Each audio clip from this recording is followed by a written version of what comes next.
Shalom, kami dari grup 18 kecil, grup 4 besar akan membahas mengenai jurnal Pancasila sebagai ideologi negara. Baik, pada saat ini sebelum kita masuk pada topik, saya akan menjelaskan siapa pengarang dari jurnal ini. Pengarang dari jurnal ini merupakan Bapak Dr. Randus Cholisin, MSI, yang merupakan dosen PKN dan juga dosen hukum di Universitas Yogyakarta. Selain itu, Bapak ini memiliki jabatan lektor kepala dan juga golongan 4B. Bapak Cholisin sendiri mempunyai keahlian dalam bidang mengajar mata kuliah PKN persekolahan, mengajar mata kuliah IKN, mengajar mata kuliah dasar-dasar ilmu politik, dan juga mengajar mata kuliah budaya politik.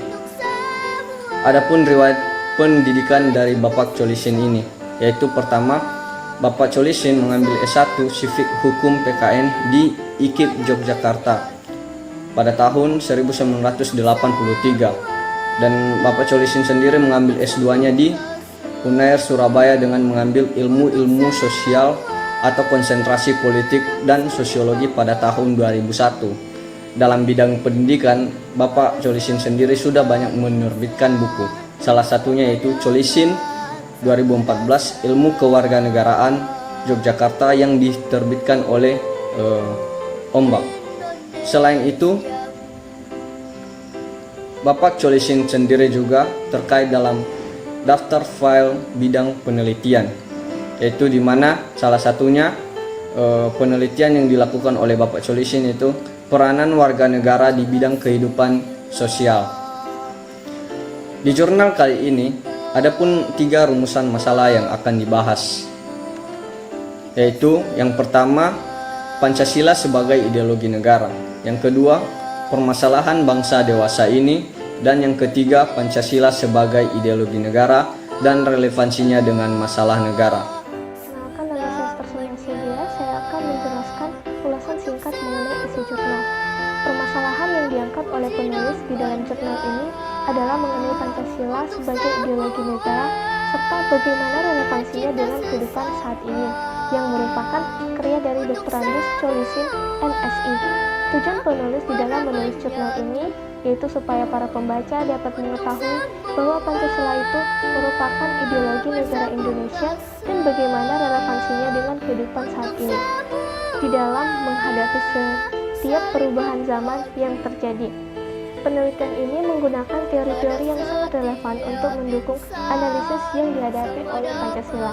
Contohnya saja, menurut Insinyur Soekarno tahun 1945, Pancasila ialah isi jiwa bangsa Indonesia secara turun-temurun yang sekian abad lamanya terpendam bisu oleh kebudayaan Barat.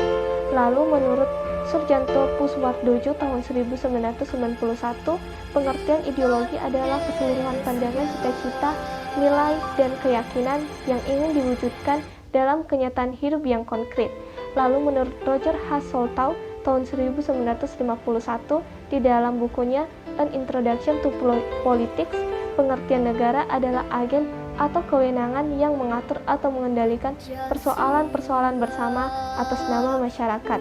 Dan terakhir, menurut Anthony Giddens tahun 2001, globalisasi telah merasuk ke seluruh negara di dunia, ternyata membawa nilai-nilai budaya global barat seperti individualisme, liberalisme, dan materialisme.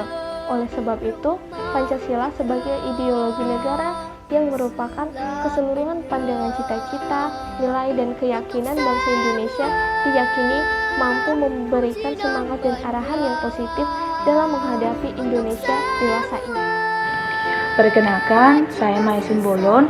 Di sini saya akan menjelaskan tentang ulasan keunggulan, kekurangan, serta sistematika jurnal. Yang pertama itu keunggulan. Jadi keunggulan dari jurnal itu yang pertama, jurnalnya itu sangat jelas dan spesifik karena judulnya itu mudah dimengerti dan tidak menimbulkan salah tafsiran oleh si pembaca. Yang kedua, judulnya itu sangat ringkas sekali karena hanya terdiri dari 10 kata sehingga sesuai dengan aturan penulisan jurnal. Yang ketiga, judulnya juga menggambarkan apa yang hendak dijelaskan di dalam isi jurnal. Yang keempat, nama penulis ditulis dengan jelas tanpa menyebutkan gelar yang disandang oleh si penulis. Yang kelima, memaparkan secara detail materi yang akan dibahas. Yang keenam itu isinya mudah dimengerti oleh pembaca, menggunakan bahasa Indonesia dengan baik dan benar, sehingga isinya itu mudah untuk dimengerti. Yang ketujuh itu sumber kutipan ditulis tanpa tanda koma di antara nama maupun tahunnya. Yang kedelapan, di dalam menulis bahasa asing selalu itu dituliskan dengan miring atau italic. Yang kesembilan itu tidak ditemukan adanya kesalahan dalam pengetikannya. Namun kekurangannya itu ada, yaitu yang pertama, si penulis itu dalam jurnalnya itu tidak mencantumkan abstrak dan kata kuncinya itu di awal jurnal. Yang kedua itu tidak ada pendahuluan. Yang ketiga, tidak ditemukan masalah yang dipaparkan oleh penulis. Yang keempat, tidak ditemukan manfaat penelitian yang dipaparkan oleh penulis. Yang kelima itu tidak ditemukan juga manfaat yang dipaparkan oleh penulis. Yang keenam, tidak mendetail dalam menuliskan alamat korespondensi di jurnal. Yang ketujuh, tidak mencantumkan kesimpulan di akhir pembahasan. Yang kedelapan, tidak memberikan saran kepada pembaca. Saya Dian Manolang. Dalam jurnal ini, penulis menceritakan relevansi Pancasila sebagai ideologi negara dengan masalah bangsa.